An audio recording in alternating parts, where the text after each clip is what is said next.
Welcome to study summer YouTube channel. तो ये है दिल्ली पुलिस कांस्टेबल 2023 परीक्षा का 14 नवंबर 2023 शिफ्ट फर्स्ट का मैथ का सोल्यूशन। शुरू करते हैं आज की वीडियो को। 14 नवंबर 2023 की पहली शिफ्ट। पहला सवाल, एक महिला को एक निश्चित दूरी तय करने में लगने वाले समय को 80% कम करने के लिए अपनी कार की चाल में कितने % की वृद्धि करनी चाहिए। टाइम को कितना कम कर रही है? 80% कम कर रही है। 80% की फ्रैक्शन वैल्यू कितनी हो जाएगी? यहाँ पर 20 80 20 4/5 हो जाएगी। अब 5 से 4 हो रही है, ठीक है। 5 से 4 कम यानी 1 हो रही है। ये किसका रेशियो है? टाइम का रेशियो। तो स्पीड का रेशियो इसका उल्टा हो जाएगा, 1:5 हो जाएगा। कितनी कम हो रही है, कितनी बढ़ रही है? यहाँ पर 4 बढ़ रही है, ठीक है। 4 बढ़ रही है बटे 1 इंटू 100 कितनी हो जाएगी? 400% की वृद्धि करनी होगी उसे अपनी चाल में, जिससे कि 80% कम करने के लिए उसे अपने समय को 80% कम कर सके, इसलिए उसे अपनी चाल में 400% की वृद्धि करनी होगी। ऑप्शन नंबर सेकंड इसका करेक्ट आंसर है। दूसरा सवाल, 51 और 78 के बीच सभी अभाज्य संख्याओं के गुणनफल का इकाई अंक कितना होगा। 51 और 78 के बीच में बोला है। 51 और 78 के बीच में कितनी अभाज्य संख्या यहाँ पर आएंगी? 51 और 78 के बीच में यहाँ पर आ जाएंगी 2 4 4 3 7 7, यानी 50 से लेकर के 80 के बीच में कितनी अभाज्य संख्याएँ होती हैं ये हमें पता होना चाहिए। कितनी होती है? 7 होती हैं। अब हमें 7 पूरी लेना है क्या? 7 पूरी नहीं लेना। इसे निकालते कैसे हैं? 22 44 322 और 321। ये हो गई 1 से 10 के बीच में अभाज्य संख्याएँ। 20 से 30, 1 से 10, 10 से 20, 20 से 30, 30 से 40, 40 से 50, 50 से 60, 60 से 70 और 70 से 80, यानी 2 2 और 3। सबसे पहले कौन कौन सी संख्या आई? 50 से लेकर के 60 के बीच में 2 संख्याएँ हैं। कौन कौन सी हैं? 53 और 59। उसके बाद 60 से लेकर के 70 के बीच में कितनी संख्या है? 2 संख्या है। कौन कौन सी? 61 और 67। उसके बाद 70 से लेकर के 80 के बीच में 3 संख्याएं हैं। कौन कौन सी? 71 73 और 79। 79 लेना है क्या? 79 नहीं लेना है, क्योंकि 78 के बीच में बोला है। 79 काट देंगे तो कितनी संख्याएं हो गई? 1 2 3 4 5 और 6, 6 संख्याएं हैं। इकाई का अंक कितना है? 3 9 1 7 1 3, 3 9 1 7 1 3, 3 9 1 7 1 3। गुणा कर देंगे इसको। किसका किसका? 3 9 1 7 1 3। इकाई के अंकों का गुणा हो गया। कितनी संख्या टोटल? 1 2 3 4 5 6। कितना होगा गुणनफल? 9 3 27, 7 3 21। 21 में 27 का गुणा कर दो, 7 एकम 7। इकाई का अंक यदि हम देखें तो 7 आ रहा है। ऑप्शन नंबर 3 इसका करेक्ट आंसर। अगला सवाल ऑप्शन नंबर 3, क्वेश्चन नंबर 3। यदि एक बक्सा 350 की हानि पे 4,650 रुपये में बेचा गया तो प्रतिशत हानि ज्ञात करो। 4,650 रुपये में बेचने पर देखिए 350 की हानि हो रही है, यानी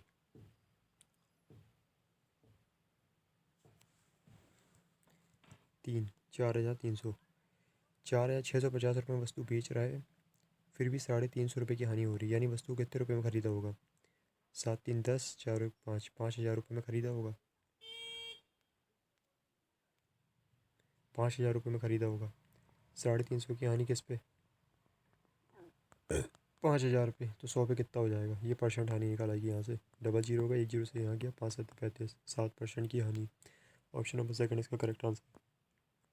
चौथा सवाल, निम्न में से कौन सा सहअभाज्य संख्याओं का युग्म है? 6 सहअभाज्य संख्या जिसमें कुछ भी कॉमन ना हो। इसमें कॉमन है, कट रही है संख्या, नहीं होगा। इसमें कॉमन है, बिल्कुल कॉमन है, 2 कॉमन है, ये नहीं कटेगी। इसमें भी कुछ ना कुछ कॉमन होगा। क्या कॉमन है? 7 21, 7 एकम 7, 7 9 63, 7 21, यानी इसमें 7 कॉमन है, तो ये भी नहीं कटेगा। ये वाली संख्या में कुछ भी कॉमन नहीं है, तो इसका मतलब ये सहअभाज्य संख्याएँ होंगी। 198 और 175। Option number 3 correct answer. पाँचवा सवाल, 600 मीटर की दौड़ में ए ने बी को 5 सेकंड की बढ़त दी और फिर भी 20 सेकंड से दौड़ जीत ली। यदि ए की चाल और बी की चाल का अनुपात 2:1 है तो बी की चाल ज्ञात करो। एक बंदा ए है, एक बी है। बी का समय जो है वो मान लेते हैं टी है, तो ए को कितना समय लगा होगा? टी में से 20 सेकंड से दौड़ जीत लिया, यानी 20 सेकंड कम लगा हो, लेकिन 5 सेकंड की बढ़त भी थी। यानी 5 सेकंड तो उसने कवर किया ही है, साथ में 20 सेकंड भी और कवर कर लिया, यानी -25 t-25। ये टाइम जो है वो ए का है और बी का टाइम कितना है, टी है। ये किसका आ गया, समय का रेशियो आ गया। तो स्पीड का रेशियो इसका उल्टा हो जाएगा, टी यहाँ पर आ जाएगा और t-25 यहाँ पर आ जाएगा। ठीक है। अब चालों का अनुपात हमें दिया है 2:1 और यहाँ पर चालों का अनुपात कितना बन रहा है, t/t-25 और यहाँ पर कितना है 2/1। ये यहाँ पर चला जाएगा तो ये कितना हो जाएगा 2t-50 बराबर टी। अब टी को एक तरफ ले आएंगे तो टी बराबर कितना है 50। टाइम कितना लग रहा है 50। ये किसका समय है, ये बी का समय है। बी का समय निकाल लिया, अब हमें बी की चाल निकालनी है तो कैसे निकालेंगे, दूरी, दूरी बटे समय क्या हो जाएगा, चाल हो जाएगा। चाल बराबर दूरी बटे समय। कितने समय निकाला है, 50 निकाला है। 5 से काटेंगे तो कितना 12 मीटर पर सेकंड। बी की चाल कितनी है, 12 मीटर पर सेकंड है। अगला सवाल, ए बी सी एक के बाद एक के इस क्रम में कार्य करते हैं, उनमें से प्रत्येक अलग अलग किसी कार्य को क्रमशः 10, 16, 12 दिन में पूरा कर सकता है। A B C A B C A B C ऐसे 3 चक्र में कार्य करने के बाद ए और सी कार्य छोड़ देते हैं। बी अकेले शेष कार्य को कितने दिनों में पूरा करेगा। ठीक है, ए बी सी, ए 10 दिन में काम कर सकता है, बी 16 और सी 12। एलसीएम लेंगे तो कितना आएगा 240। यानी ए की एफिशिएंसी कितनी हो गई 24, बी की एफिशिएंसी कितनी हो गई 16 16 85 15 और सी की एफिशिएंसी हो गई 12 दूनी 24 20। 24 15 और 20, 24 15 और 20 ये एक एक दिन में काम कर रहे हैं तो 3 दिन में कितना कार्य हो जाएगा, 3 डेज में कितना कार्य हो जाएगा, 5 4 9 और यहाँ 2 और 1 3, 3 2 5, 59 कार्य हो गया 3 दिन में। 3 दिन में 59 कार्य हो गया है।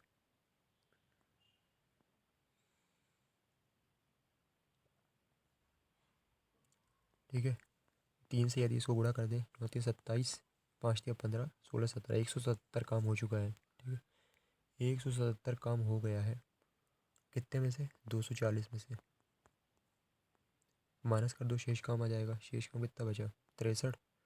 13 में से 7 गया, बचेगा 6। 63 काम शेष बचा है। अब ये काम कैसे कराना है, बी से कराना है क्योंकि ए और सी जो है ये कार्य छोड़ चुके हैं।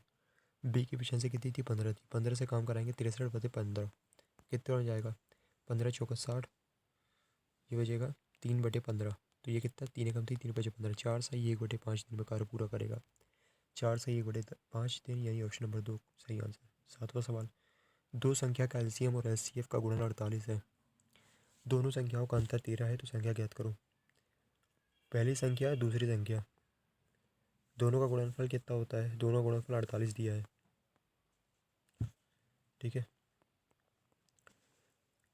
अब दोनों का अंतर जो है फर्स्ट माइनस सेकंड ये कितना है 13 है। अब दो संख्या ऐसी हमें ज्ञात करनी है इसका गुणनफल 48 हो। इसका गुणनफल 48 नहीं होगा, इसका भी 48 नहीं होगा, इसका भी 48 नहीं होगा, लेकिन 16 3 48 होता है, बिल्कुल होता है। और दोनों को यदि हम माइनस कर दें तो 13 भी आएगा अंतर। तो ऑप्शन से इसको करेक्ट करेंगे, ऑप्शन नंबर सेकंड इसका करेक्ट आंसर।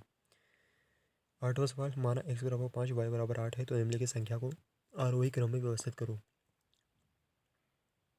आरोही क्रम यानी असेंडिंग ऑर्डर, छोटे से बड़ा। सबसे पहले यहाँ पर वैल्यू पुट करते हैं, x बराबर 5 पहले वाले सेक्शन में रखेंगे तो कितना हो जाएगा, 5 और 1 6/8 में से गया 7, 6/7 कॉमा ये कितना हो जाएगा, 5 दूनी 10 बटे 8 दूनी 16, 16 में 3 गया बचेगा 13, 10/13। तीसरा वाले में रखेंगे 8 और 1 9 बटे 5 दूनी 10 में से 1 गया बचेगा 9, 9/9 यानी 1। और चौथे वाले में रखेंगे 8 और 1 9 बटे 5 दिया 15, 15 में से 8 गए कितना बचेगा 7, 9/7। तो ये कितना हो गया, ये हो गया 1 और ये कितना हो गया 7 एकम 7, 7 दूनी 14, 1.2, 1.2 के लगभग। यहाँ पर कितना हो रहा है 0 पॉइंट, यहाँ पर हो रहा है 0.13 6 6 18, 13 6 78, 13 7 91, 13 7 91, 0.7 के लगभग ये है। और ये कितने बार में जाएगा? 0.7 7 3 60 0.8। सबसे पहले ये वाली संख्या आएगी 0.7 वाली, फिर आएगी 0.8 वाली, ठीक है। उसके बाद आएगी ये वाली, फिर आएगी लास्ट वाली, यानी BACD। BACD कहाँ बन रहा है? BAC और D, ये वाले में बन रहा है BACD। ऑप्शन नंबर ए इसका करेक्ट आंसर हो गया आरोही क्रम में। अगला सवाल, 1500 की राशि पर 3 वर्ष के लिए 5% की वार्षिक दर से साधारण ब्याज कितना होगा? साधारण ब्याज PRT अपन 100, 5×15, 15 गुणा कर देंगे, कितना हो जाएगा? 225। डबल जीरो बटे वाले 100 से कट जाएगा, यानी 225 रुपये। Option number second correct answer. 10वां सवाल है, एक कक्षा में 50 छात्र हैं, 20 छात्रों का औसत अंक 70 है और शेष 30 छात्रों का औसत अंक 80 है। पूरी कक्षा का औसत अंक ज्ञात करो। 20 छात्रों का औसत अंक 70 है तो योगफल कितना हो जाएगा? 1400। 30 छात्रों का औसत अंक 80 है तो योगफल कितना हो जाएगा? 3 8 2400। दोनों को जोड़ देंगे तो कितना हो जाएगा? 4 4 8 2 1 3 3800। बटे में कितना करेंगे? 3 2 5 50 छात्र टोटल। जीरो से जीरो गया, 5 से कटेंगे, 5 7 35, 5 6 30 76। पूरी कक्षा का औसत अंक कितना है? 76। Option number 3। अगला सवाल, एक 128/3 पाई आयतन वाला एक आइसक्रीम शंकु बनाया जाना है, जिनमें शंकु की ऊंचाई इसकी त्रिज्या से दोगुनी है, ठीक है। तो शंकु की त्रिज्या ऊंचाई कितनी होगी? शंकु का जो बोला है इसमें ऊंचाई, हाइट जो है वो त्रिज्या से दुगनी है। त्रिज्या मान लो R है, तो शंकु की ऊंचाई कितनी? 2R हो जाएगी। शंकु का आयतन कितना होता है? 1/3 पाई R² H, बराबर में कितना दिया है? 128/3 पाई। पाई से पाई गया, 3 से 3 गया। R की जगह कितना रखेंगे? R ही रखेंगे, R² हो जाएगा। और यहाँ पर H की जगह कितना हो जाएगा? 2R हो जाएगा, यानी 2R³। 2R³ बराबर 128। 2 से काटेंगे, 2 6 12, 2 चौकी 8 64। R³ की वैल्यू 64 है तो R की वैल्यू यहाँ पर कितनी हो जाएगी? R की वैल्यू कितनी हो जाएगी? 4 चौके 16, 16 चौके 64। R बराबर हो जाएगा 4। अब शंकु में, ये शंकु हो गया, R बराबर कितना आ गया हमारे यहाँ पर? 4 आ गया, ये आ गया 4। हाइट कितनी हो जाएगी इसकी? शंकु की ऊंचाई त्रिज्या से दोगुनी है, 4 दूनी 8, ये हो जाएगी 8। तो हमें ये स्लोप की ऊंचाई ज्ञात करनी है, यानी त्रिज्या ऊंचाई कितनी हो जाएगी? अंडर रूट 4 चौके 16 और यहाँ 8 रही है 64, यानी हो जाएगा √80। तो त्रिज्या की ऊंचाई कितनी है? √80। Option number 3 correct answer. एक व्यक्ति ने कुछ धनराशि उधार ली है, पहले वर्ष के अंत में 4200 रुपये और दूसरे वर्ष के अंत में 4410 रुपये का भुगतान करके उसकी चुकौती पर करने पर सहमत हुआ। यदि चक्रवृद्धि ब्याज की दर 5% प्रति वर्ष थी तो उधार ली गई राशि ज्ञात करो। 5% की फ्रैक्शन वैल्यू 1/20, यानी राशि 20 से 21 हुई होगी। और दूसरे, ये पहले वर्ष में है, और दूसरे वर्ष में भी राशि कितनी? 20 से 21 हुई होगी, ठीक है। अब दूसरे वर्ष के अंत में 4410 रुपये का भुगतान किया है, यानी ये जो है 4400 सबसे पहले वर्ष में 20 से 21 राशि हो गई और दूसरे वर्ष में भी राशि 20 से 21 हो गई। दूसरे वर्ष के अंत में जो राशि का भुगतान हुआ है वो 4410 रुपये हुआ है, यानी देखा जाए कितने गुना है इसका? इसका 210 गुने के बराबर है। 210 गुना इसका हो गया। तो दूसरे वर्ष के शुरुआत में 210 गुना राशि का कितना हो जाएगा? 2 एकम 2, 2 दूनी 4, 4200। 4200 रुपये ये दूसरे वर्ष के शुरुआत में 4200 रुपये की राशि उसने दी होगी। अब ये जो 4200 की राशि है दूसरे वर्ष के शुरू में शुरू हो रही है। अब यहाँ पर यदि हम देखें तो यहाँ पर भी 4200 की राशि रही होगी, ठीक है। 4200 की राशि रही होगी और दोनों का योगफल यदि हम करें तो कितनी हो रही है? 2 2 4 4 4 8, 8400 रुपये। तो पहले वर्ष के सेकंड हाफ में, यानी ये वाले हाफ में 21 की राशि कितनी हो रही है? 8400 हो रही है। कितने गुना हो रही है? ये हो रही है 40 गुना। 40 गुना हो रही है। तो पहले वर्ष के शुरुआत में राशि कितनी रही होगी? ये इसका 40 गुना है, तो 20 का 40 गुना कर देंगे, कितना? 4 दूनी 8, 8000। तो शुरू में राशि जो रही होगी वो 8000 की रही होगी। ऑप्शन नंबर D इसका करेक्ट आंसर। कॉन्सेप्चुअल सवाल है ये वाला, काफ़ी बढ़िया सवाल है और आंसर है इसका 8000 रुपये की राशि। चक्रवृद्धि ब्याज का बहुत ही अच्छा इंस्टॉलमेंट वाला सवाल। अगला सवाल, एक दुकानदार एक वस्तु पर क्रय मूल्य से 35% अधिक मूल्य अंकित करता है और अंकित मूल्य को 20% की छूट देता है तो लाभ प्रतिशत कितना होगा? 35% अधिक मूल्य अंकित कर रहा है यानी +35, और अंकित मूल्य पर 20% की छूट दे रहा है यानी -20। 35 माइनस 20 माइनस 35 इंटू 20/100। सॉल्व करेंगे इसे। 20×5 = 100, 5×7 = 35, और यहाँ पर कितना हो जाएगा? 15। 15 में से 7 जाएंगे यानी 8%। लाभ प्रतिशत कितना हो गया उसका? 8%।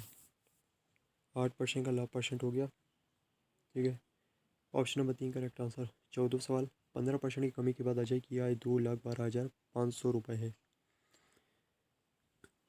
15% की कमी के बाद 2,12,500। 15% की कमी यानी 85% की वैल्यू इतनी है तो 100% की कितनी होगी? 5 से काटेंगे। 5 के बाद 5 7 35, 5 दूनी 10, 17 से काटेंगे 17, और यहाँ पे कितना है? 2 है। इंटू करेंगे दोनों का तो कितना आएगा? 2,50,000 के लगभग आएगा। ऑप्शन नंबर ए इसका करेक्ट आंसर, 2,50,000। 15वां सवाल। एक शंकु की त्रिज्या ऊंचाई 5 सेंटीमीटर और व्यास 8 सेंटीमीटर है। क्या कह दिया है? शंकु का आयतन ज्ञात करो। आयतन कितना होगा? 1/3 पाई आर स्क्वायर एच। 1/3 पाई मतलब 22/7। आर कितना है? व्यास 8 है तो त्रिज्या कितनी हो जाएगी? 4। 4 चौके 16, और हाइट कितनी है? 5। ठीक है, अब इसे किससे काटेगा ये? 16 पंजे 80, और ये कितने बार में जा रहा है? ये जा रहा है 7 या 21।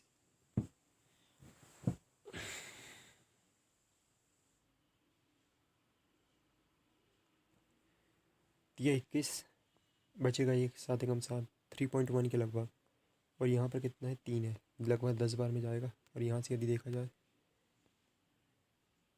शंकु के आयतन क्या होगा?